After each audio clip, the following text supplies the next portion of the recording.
कांग्रेस की दीवारों में दरारें पड़ रही है। कहीं कोई चुपके से तारीफ कर रहा है तो कोई अब खुलेआम बोल पड़ा है। राहुल गांधी के लिए अब सबसे बड़ी चुनौती है कांग्रेस को बचाना या उसमें बची मोदी मुरीद मंडली को रोकना। अब थरूर और चिदंबरम के बाद अभिषेक मनु सिंघवी ने कर दी है वो बात जिससे कांग्रेस की बौखलाहट और बढ़ जाएगी। 17 जून 2025 ये तारीख इतिहास में दर्ज हो गई क्योंकि इस दिन कांग्रेस के सबसे अनुभवी और वकील सांसद डॉक्टर अभिषेक मनु सिंघवी ने एक्स यानी ट्विटर पर लिखा, पीएम मोदी द्वारा साइप्रस के अवैध कब्जे पर स्टैंड लेना स्वागत योग्य कदम है। मैं लंबे समय से इसकी वकालत कर रहा था। देर आए दुरुस्त आए, इनफ इज इनफ। भाई साहब, साफ साफ तुर्की के खिलाफ स्टैंड, साइप्रस की संप्रभुता के पक्ष में पीएम मोदी के कदम को सिंघवी ने बता दिया सही दिशा।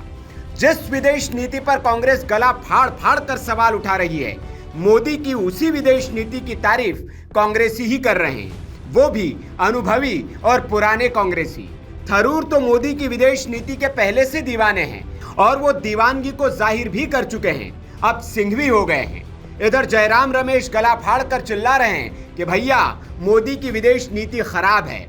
आसिम मुनीर, फील्ड मार्शल आसिम मुनीर के भड़काऊ, उत्तेजक, आपत्तिजनक और आग लगाने की जो उन्होंने बात की थी, जो बयान दिया था, उसका सीधा ताल्लुकात अप्रैल 22 पहलगाम आतंकवादी हमले से है। और इसी व्यक्ति को एक विशेष निमंत्रण मिलता है आज राष्ट्रपति ट्रंप के साथ भोजन का, यानी कि ये एक प्राइवेट मीटिंग है। हम तो सिर्फ उपराष्ट्रपति तक मिल सकते थे, हमारा जो डेलीगेशन गया था। अभी फील्ड मार्शल आसिम मुनीर राष्ट्रपति ट्रंप से मुलाकात कर रहे हैं, उनके साथ बैठ रहे हैं। ये तो पहला झटका है। दूसरा झटका हमें मिला जब यूएस सेंट्रल कमांड के जो अध्यक्ष थे माइकल कुरिला, उन्होंने कहा कि पाकिस्तान एक असाधारण, एक अभूतपूर्व, एक विशेष साथी है अमेरिका का, या आतंकवाद के खिलाफ जो कार्रवाई की जा रही है उस अभियान में। इसका मतलब क्या? और तीसरा, राष्ट्रपति ट्रंप ने 14 बार कहा है कि मेरे मध्यस्थता के कारण भारत और पाकिस्तान के बीच में युद्ध विराम हुआ, यानी कि भारत को ऑपरेशन सिंदूर रोकने को मैंने मजबूर किया। और मैंने ट्रेड और टैरिफ नॉट तारीफ, प्रधानमंत्री तारीफ सुनना चाहते हैं और राष्ट्रपति टैरिफ की बात करते हैं, टैरिफ को लेकर उन्होंने बात कही। तो ये तो एक तिहरा झटका है ना, ये तो एक ट्रिपल झटका है हमारे विदेश नीति के लिए। लेकिन रमेश साहब, आप इनको सुनिए, कांग्रेस का ये सबसे शातिर रणनीतिकार भी मोदी का मुरीद हो गया है। वजह, प्रधानमंत्री मोदी 15-16 जून को साइप्रस गए। 2 दशकों में ऐसा दौरा पहली बार हुआ। निकोसिया की युद्ध विराम रेखा पर जाकर भारत की प्रतिबद्धता दिखाई और तुर्की को दे दी सख्त चेतावनी।